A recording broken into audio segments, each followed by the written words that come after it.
everybody, I'm Quinn. And I'm Scott. It's time for the Almost Friday Show for August 26th, 2010. This week at Off the Press, we're checking out why Angry Birds, the iPhone game, might actually be becoming a movie. No. Doesn't make any sense, What? You'll just have to wait and see, I guess. Suffer through that. Then we're going Tech Insight, and we're telling you how Gmail has now become a phone, kinda, if you live in the U.S. My or service lines are getting crossed somewhere. Canada, but it's not Google Voice, but it is... I'm gonna go make microwave popcorn, and my Netflix queue is gonna download or something. I don't understand. Our devices are just... It's getting confusing, but we'll tell you all about it. In science, because we're switching up the format this week, Sean's going to talk about a do-it-yourself printer that makes three-dimensional things. He tells me it could maybe make food. I don't really know if I'd... You know what? You would. I guess. If I made you an apple and my printer didn't tell you about it and gave it to you? Mm-hmm. That's what I thought. All right, then. Then we're going behind the lens, and holy crap, there's more camera news after last week's Bonanza Canon. Decided to announce some more things. Just because. And then Sony jumped on the bandwagon. Yes. And the internet wasn't really funny, so once again we don't have a law of the week, but it's that time for Off the Press.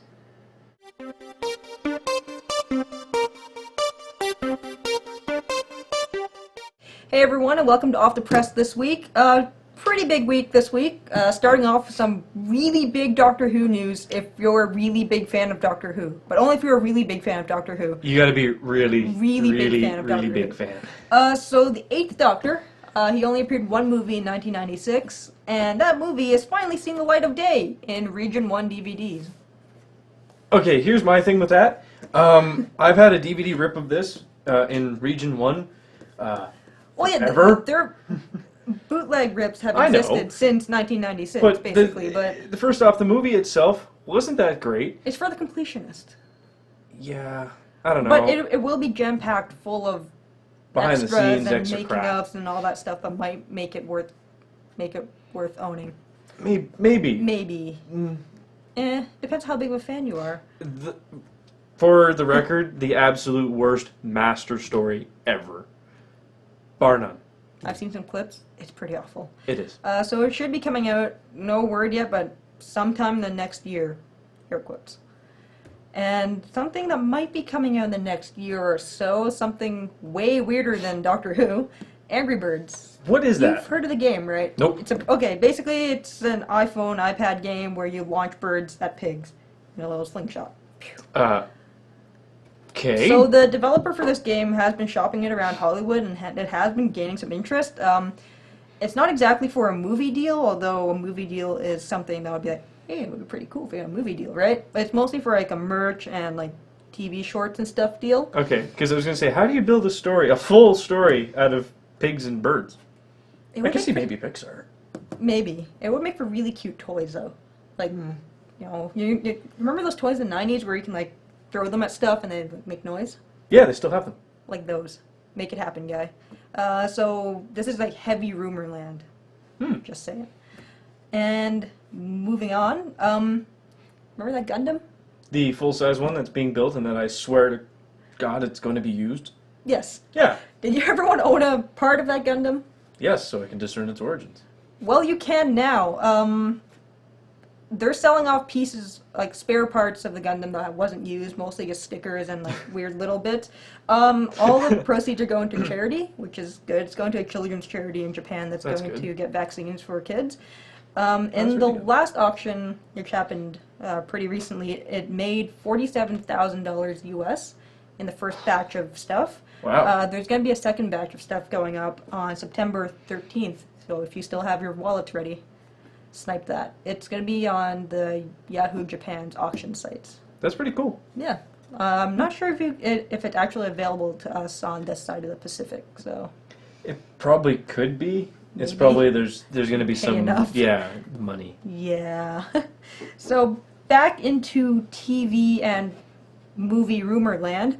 Lock and Key, which is a comic about some kids who basically go into a haunted house, who live in a haunted house and can go into different dimensions and stuff. That book is being adapted into a TV series. So far, I think Fox is tied to it, but it heavy rumor land as well. It's like Fox is interested. Please, Fox, do not touch that. Steven Spielberg is involved somehow, and the writing team consists of people who have written for Terminator and Fringe and like Sarah Connor Chronicles. There is no known date or time, but could be interesting. I've read the book. I really enjoy it. It would make for a pretty interesting TV series, if not like a mini series. That's pretty cool. Oh, speaking of comics, one that I, of course, adore so much is Atomic Robo. And this has been in the pipeline forever. This isn't rumor. This is going to happen. The animation studio, The Fictory, Fictory, I believe, is making an independent animation, short animation, for Atomic Robo. I'm really excited. Matter of fact, I've got the teaser clip, and just have a look. If it doesn't make you interested, I don't know what will.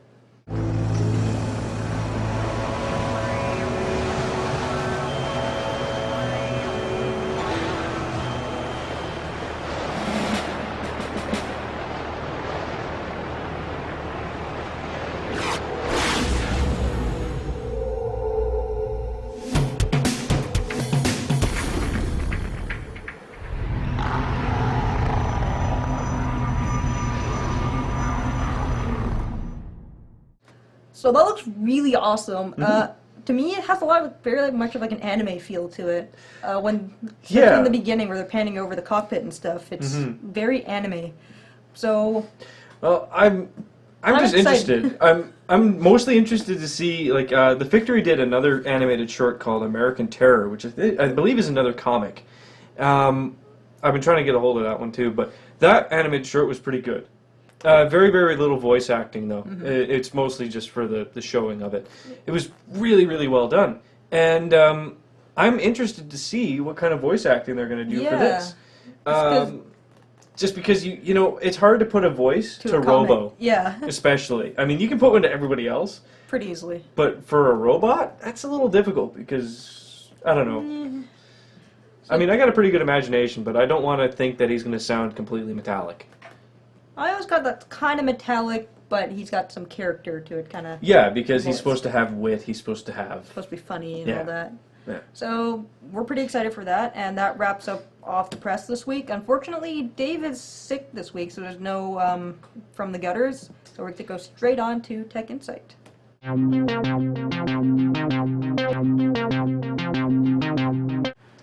All right, welcome to Tech Insight. Started off with a laptop because this laptop's going to make a phone call because that's what Gmail's doing these days. Yeah, so earlier this week it was speculated by CNET that Google was going to release this calling from Gmail feature. Not 2 days later they did. So basically it's like basically a shot across Skype's bow. If you own your Gmail, there's a little, under the chat, there's a little call phone button. If it's been rolled out to you, and if you've got the voice and video chat plugin installed. If you don't, it just won't show up. Okay. Or it'll show up and ask you to download the plugin. Depends. I've had both experiences. I've been trying on different accounts to see. It just rolled out to my primary account this afternoon, whereas this morning I tried on a different account. Anyway, so basically the feature you're looking at is click call phone, a dial pad comes up, and you can dial any number in Canada or US, call for free from Gmail. Pretty cool. Call quality's okay. Yeah. It's not. It's a VoIP call, so I mean the call quality is not what people are used to, but it's it works. It's similar to Skype depending on who you're calling and that kind of thing. So basically, if you live in the U.S., you can call Canadian and U.S. numbers for free until the end of the year. They're guaranteeing this. Whether that goes forward or not will depend on their international calling, how well that goes. So basically, what they're doing is they're offering insanely low rates. That's their wording, not mine. So you know, Skype offers a couple cents a minute to call internationally. Yeah, when I traveled to Europe, I used Skype to call home, as it cost me about $5 to make 3 hours worth of phone calls. Much better than any kind of phone plan you could ever find. So basically, Google's doing the same thing. So depending on where you're calling, it's a different rate. I don't know all of them, but like calling to Spain is 4 cents a minute. Okay. Calling to the UK is 2 cents a minute. Things like that. So I think they're very close to Skype's rates. I think some of them are below, some of them are above, depending on where you're calling. So pretty cool. It is nice because you can use Google Checkout to buy credit. Okay. Or you can, I believe, make the call and then get charged if you already have a Google checkout account with your credit card. Okay. So arguably they're trying to hedge their bets that people who don't have Skype will use Gmail instead because more people have Gmail than there is people that have Skype. Yeah, and basically if you already have Gmail, it's already there. You don't have to go make a Skype account. Yeah. And that kind of thing. You just have to maybe get a Google checkout account, which is a one-click thing if you already have a Google account, right? Yeah. So I think it's a good play. Basically what they're planning on is if the international calling pans out, they're going to continue to offer Canadian-US calls for free. Okay. They're hoping they'll make a little bit of money and that'll pay for itself, is what they're banking on. This all came from last year. They bought Gizmo 5, which was a VoIP company. This is exactly what they did with it. Okay. Literally, all those people got put to work on this, and this is what they made. It's for VoIP stuff. It's the simplest I've used yet, just because it's literally you click a button in Gmail and you're going. Yeah. As opposed to downloading an app and all that kind of stuff. So yeah, they're probably trying to get more people because it's just very Yeah. dead simple to be able to make a phone call as Yeah. opposed to someone who has to, be told, oh, well, you should get Skype, and then have to go sign Yeah. up for Skype and download the program and figure out how to use it. Exactly. Whereas if you've been browsing Gmail or using Gmail, it's just a new button to click essentially. Yeah, and it's pretty easy. I've got a call. Now, Canadians, they said rolling out to U.S. accounts. Then the Canadian rep, according to CBC, came out, the Canadian Google representative came out and said, if your account language is set to English U.S., specifically English U.S., there's other languages you can't have, like if you're set to French, can't get it. Okay. And then you download the plugin, it should be rolling out to Canadian accounts as well. Cool. And it has. I have it on 3 Gmail accounts now. So basically, I pulled it up, typed in my cell phone number, click call. There is a bit of a delay, usually, or Sean's laptop will just not do it.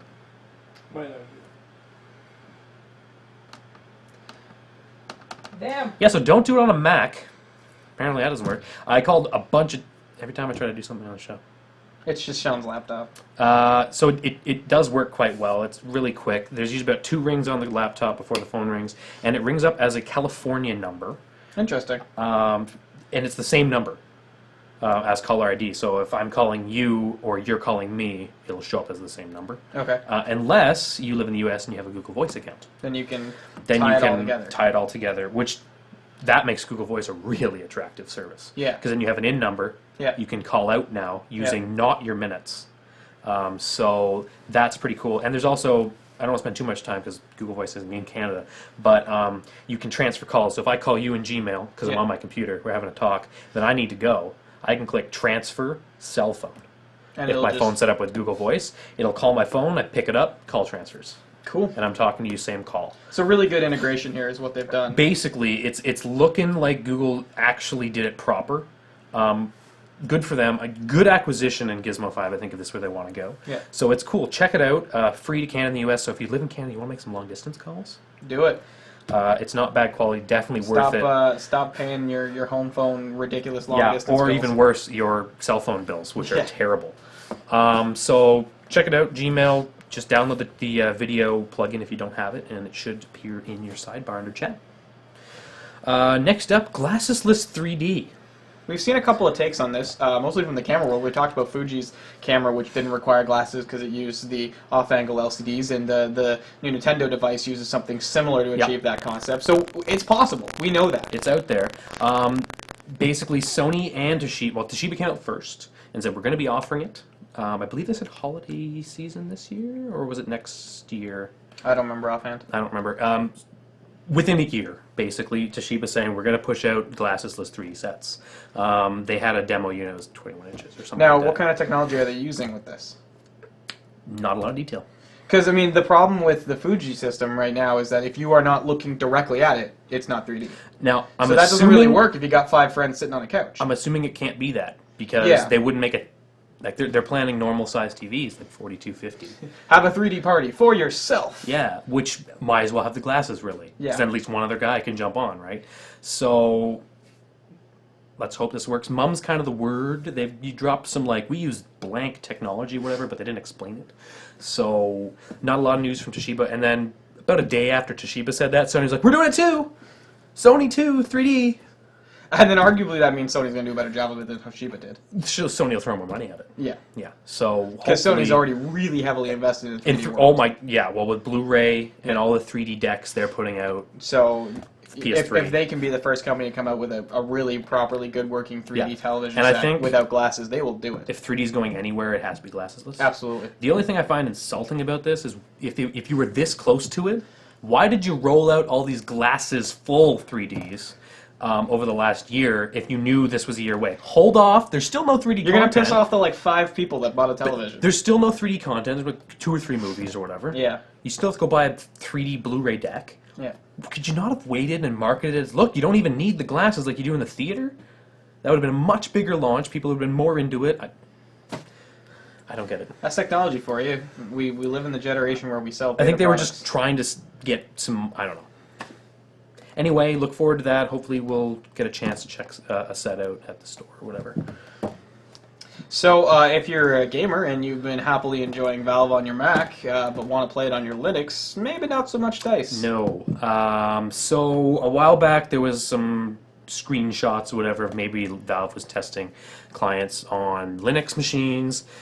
Valve has come out and said, sorry, no plans to release a Linux client. Not surprising. Well, there's too many versions of that operating system, and there'd be too many discrepancies, I would think, for Yeah. it to really effectively run properly. And to be fair to Valve, how many people who own Linux really are going to, like 3.5. like, what's the margins there? I mean, Mac makes sense, because if you're on a Mac, you're not necessarily, I mean, you could load Windows, I guess. Yeah. But the Mac user base is a lot larger than the Linux user base. Not only that, the Linux, I use Linux, happily.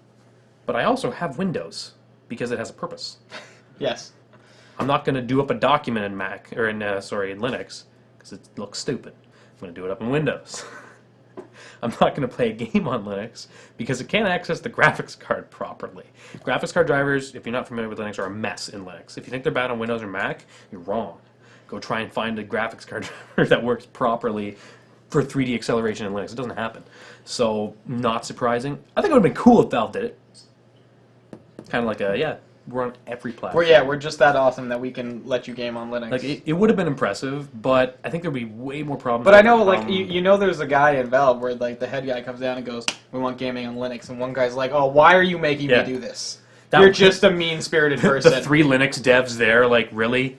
Come on. No. You only hired us to say that we were diverse. We don't even do anything in this company. So, yeah, not big surprise, but they did officially come out. And now it's time for the brand new segment that I like to call Obligatory Apple News This week of the week. in Apple News. A couple things really short. Apple has announced that they're going to have an event on September 1st. Yep. It's music themed. Big surprise, a fall event that's music themed. More specifically, a September event. Yes, It's always in yes, September. it is. And it's always the first week of September, Yes, too. and it has been for, the last I think 3 3 or or 4 years. Yeah. So no big surprise. Probably iPods.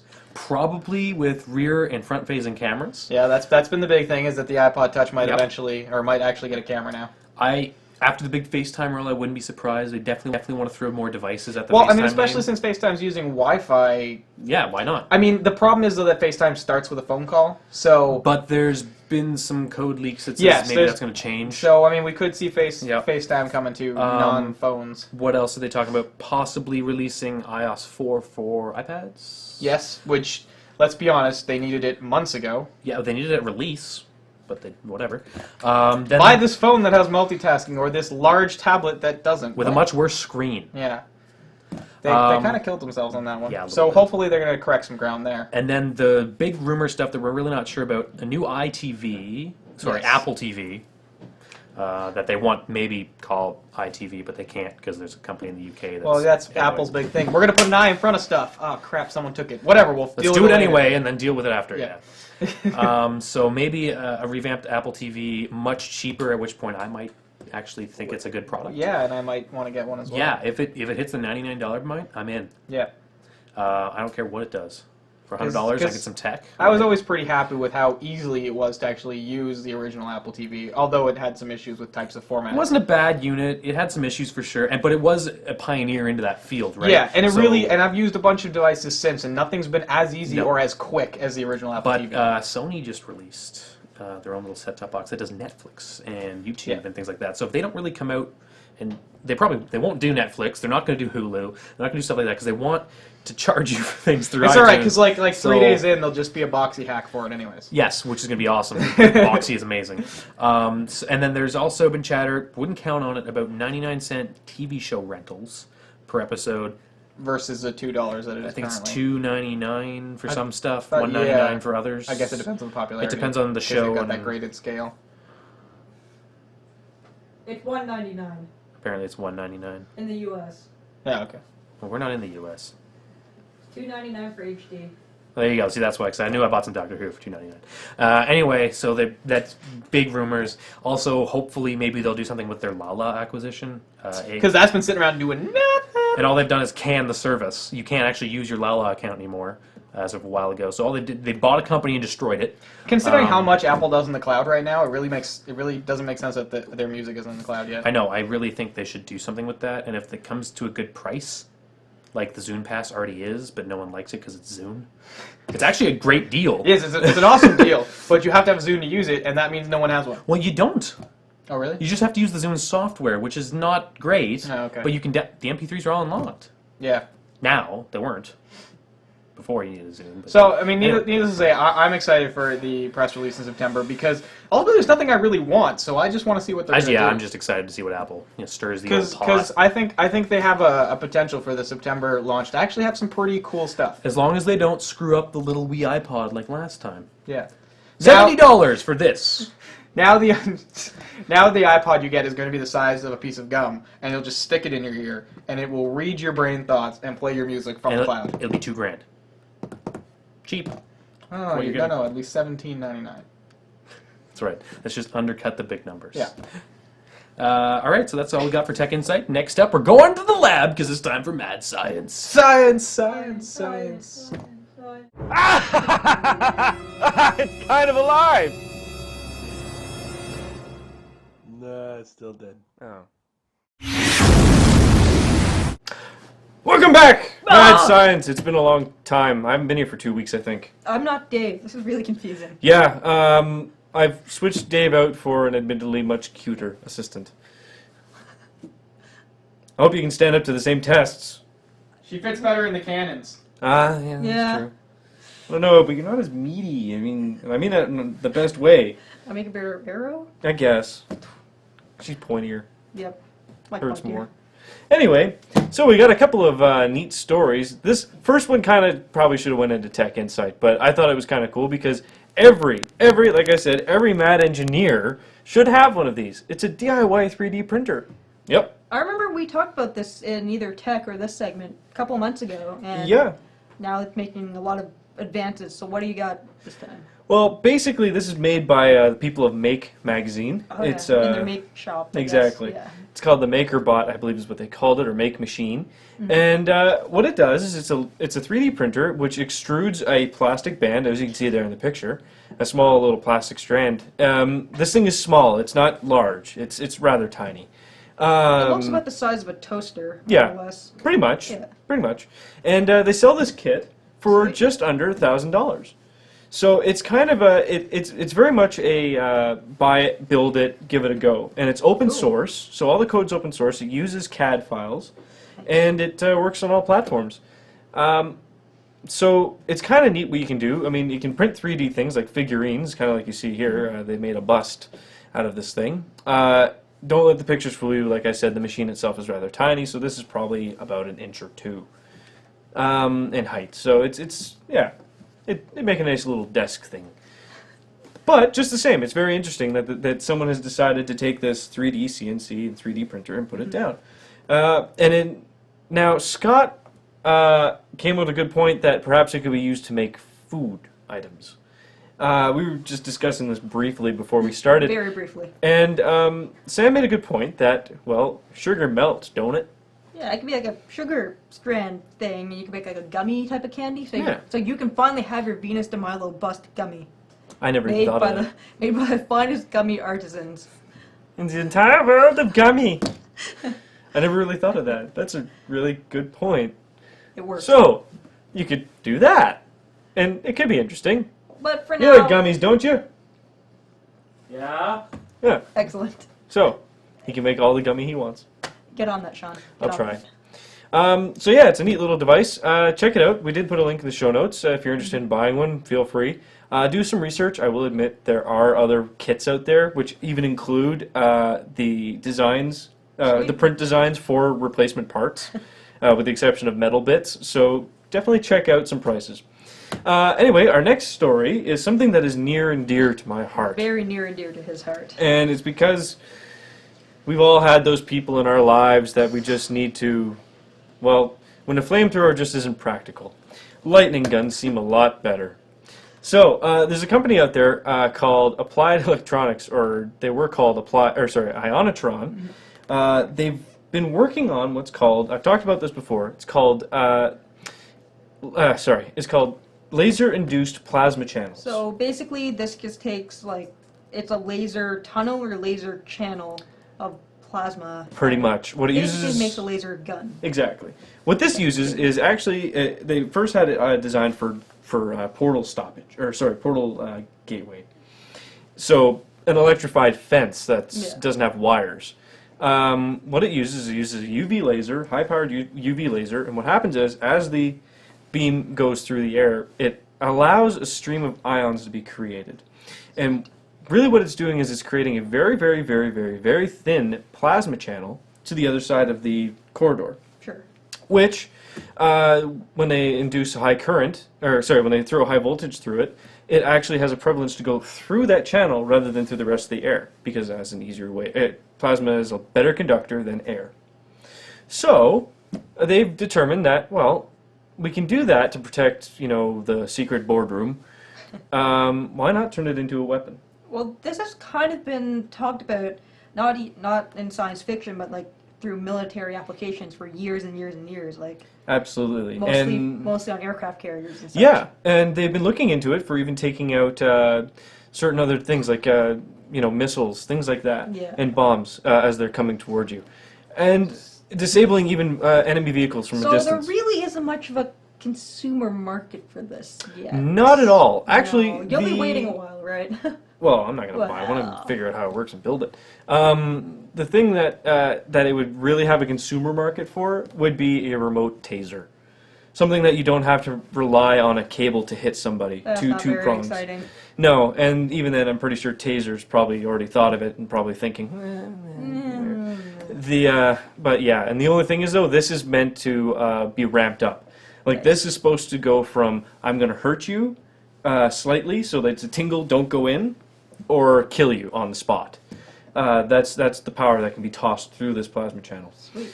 And they've been working on this technology for quite some time now. And the military, I did include a document that's rather recent. Basically, it's a business thing, really, more than anything. It's not describing the technology, just describing how the military has finally said, hey, we like where this is going, let's weaponize it. Yeah. Let's find a way of putting it into the hands of soldiers. We like how this is going, here's some money, make it happen now. An ass ton of money. Make it $31 portable. $31 million or something. Yeah, Which make this portable. Which and isn't an ass ton of money, but here's some money, make it happen. Yeah, I'd love that much money. I'll take it. Yeah, I mean, you give me that, I'll find a way of making it, for Christ's sakes. Make it on a budget. Yeah. Keep the rest of the money. Of course. Yeah, so give that a look. Even just try and find these guys. But like I said, they're called Applied Electronics, or Ionitron. If you just search them, you'll find them. Their website is actually pretty informative. They've got some pretty neat ideas and some great explanations of their products. Cool. They don't really keep it completely secret. They, of course, omit things so that no other schlep like me can go figure it out. But just the same, I mean, give it a look. It's great. Cool. So that wraps up, math, science, and me in a potential straitjacket later on sometime this month or year. It's gonna happen. Eventually. But anyway, we're going to need cameras to find that. So let's on over to photography. Cool.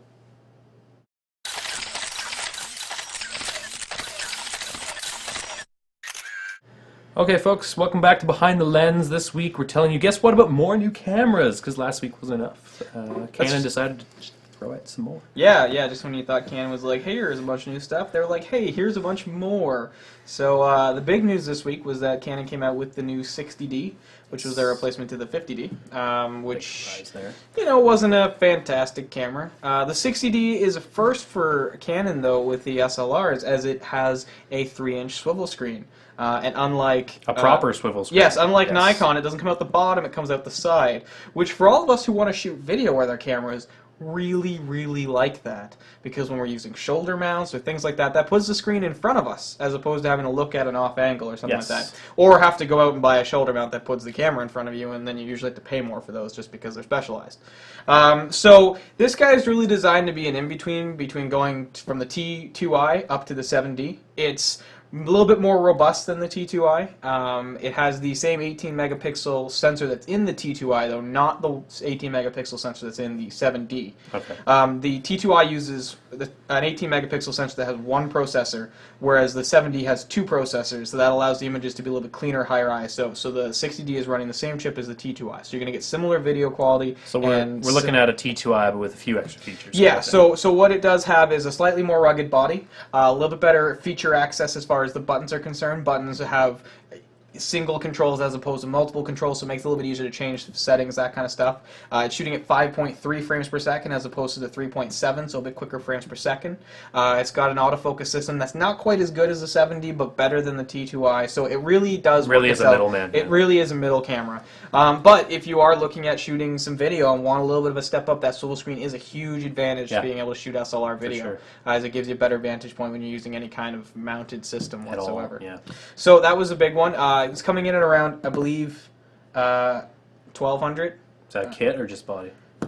I think it's $12.99 with an 18 to 135 lens, which is arguably a better lens than the 18 to 55. So it's not a huge step up. You're looking at a couple $100 more than the T2i with a lens. But that's the kind of feature jump you're getting, right? Exactly. So it's well priced to be really in between the T2i and the 7D. And if you are someone who wants a little bit more out of the camera than what the T2i offers, but doesn't want to make the big jump. Yeah, that's what the camera's for. Sony also jumped in the market this week and announced a couple of new cameras. They announced some regular A series, the A580 and the A590, I believe. Nothing special about those, not really going to talk about them. But they've brought out the A33 and the A55, which are special because they're one of these cameras that's deciding to change the game again, in the fact that they're using a translucent mirror system. Yes. Basically what that means is that when you're shooting rapid-fire shots, the mirror has to come up and down and up and down and up and down, so you can't keep that autofocus and still get a fast frames per second. Well, basically, this new mirror system, the mirror never moves. The pictures get taken through it, but it still bounces light up to the autofocus system. And what that allows Sony to accomplish is 10 frames per second with continuous autofocus with the A55. As well as having a continuous autofocus drive for HD video, because these are the first Sony SLRs to finally have HD video on board. They're the last ones to get in the HD game. Finally. But arguably they're bringing some better autofocus technology than everyone else. So like Nikon just did, they're trying to say, hey, listen, you want our video cameras because, well, you can actually focus with them. So those are coming down the pipeline, $7.99 and $8.99 for the A33 and the A55. The 55 has a faster frames per second. It has a 16 megapixel versus 14 megapixel chip, and it's got built-in GPS, which is pretty cool. One of the first SLRs to have built-in GPS as well. Yeah, that's a feature that never really hit the SLR market. Yeah. Or any market. Also has a swivel screen. I believe it's a tilt, though, so it doesn't come down or off to the side or something like that. Canon also announced 4 brand new lenses. The first one, which is the one I'm really excited about, is the 8 to 15 millimeter zoom fisheye, which we'll show you a picture of here. It's a pretty cool looking lens. All the lenses they brought out are L series, which is their luxury series of lenses, which basically means better optics, and they're always designed for full frame and stuff like that. So this L series lens is pretty cool. Got a pretty wide angle. A fisheye zoom is what you were saying, not exactly a common lens. Right. The only company that's made a fisheye zoom currently is Tokina with their 10 to 16 millimeters. So this is kind of a cool jump that Canon's gotten into a zoom fisheye, and it's also starting a bit wider than Tokina. So it makes for some really cool potential for video for sure, being able to shoot at that ultra wide angle. Yeah. Also a fixed f4 is nice, bright lens. So that's pretty cool. They also came out with a 70 to 300, which they have a couple of versions of, but this one is an L series, which means they're using the fluoride lenses, a little better quality, image stabilized. So if you like the 70 to 300 but wanted a bit of a step up in performance, that's the one to go with. They also updated their 300 and 400 mil f2.8 lenses with some better autofocus system, a little better glass, and a better image stabilization. So 4 brand new lenses from Canon. That wraps up the announcements this week. We have a product review for We you do have a this product week. review for you, which is this wonderful thing. And by this wonderful thing, I don't mean the camera attached to it. Which is a wonderful thing, but that's not what we're here to talk about today. Yes, so this is the Shape WBL, which is the company, and specifically this model is the Spider. And what the Spider is basically a shoulder mount system. So this guy is really great, as it allows you to take your camera, mount it here, and basically prop yourself up on your shoulder, which helps alleviate the weight and gives you more stability, because now you have 3 points of contact with your body. What's really cool about this system is that the handles are adjustable, so they can move back and forth. Pretty easily adjustable as well. Yeah, everything's really well built. It's all made from pretty high grade steel. It's all powder coated as well. They give you a handful of accessory points on the middle of the unit, as well as the front and the bottom. They also sell a handful of accessories to They go do. on those points. So you can get a rod system, you can get risers, you can get boxes to hold audio gear, you can get counterweights for the back, all that kind of stuff. The pad's very comfortable, it's very well built, but really the nice thing about this device is that the price point. A lot of people know that if you've been looking into shoulder mounts and stuff like that, whenever you start getting into pro video accessories, things get really pricey really quickly. And most shoulder systems start at around $1,000 and can very quickly get up to $2,000 and $3,000. This guy's $500, which is one of the cheapest shoulder systems I've seen, and arguably is very well built. You have adjustability points for the rear padding as well as the shoulder padding. You can move the pieces around on it. Like we said, we can get various attachments for it. I really like the idea of being able to put a monopod or something on the bottom, but you can also buy it as a kit with a telescopic arm that will attach from the bottom too, which works really well. it does add a lot of stability when you have the monopod. I mean, you get definitely a more stable shot, more stable pans and things like that, but with the monopod it's just a little bit less jitter. Yep. Yeah. So this one's their Spider series. They also carry the Sumo, Chameleon, Mammoth, a bunch of different ones. They all have different features, so you really want to choose one based on what you need to do. This guy dips down a little bit better, so it's good for things like our Panasonic camera, which has a bit more height to it. But they make the Sumo one, which comes straight across instead, and it's very good for SLRs because you want to have that at a slightly higher viewpoint because the camera's a bit shorter. So, this is a product I definitely recommend. I think that if you do want to pick up a shoulder mount, you don't have to go and spend a ton of money on them. No. There's really some good options. These guys are Canadian as well, so you're supporting a company out of Quebec. So check out shapewbl.com, and you can check out all their products there, and you can pick them up a couple different locations in Canada. Awesome.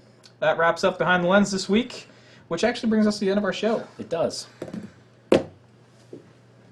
And as usual, at the end of the show, you can always get a hold of us by pressing that squiggly key, that magical squiggly key on the keyboard. Which would tell you that we have a Twitter account, and you can follow us on Twitter at almost_Friday if you want to find out when new episodes come up or what we're up to. Or if you want to tell us that a product we reviewed was terrible and we should never talk about it again, or that it was great and you're really glad we reviewed it, you can send us an email at contact@almostfridayshow.com. Yeah, and that just about brings us to the end of the show. So I guess until next time, stay classy, San Diego. Who typed a question mark on the teleprompter? Damn it!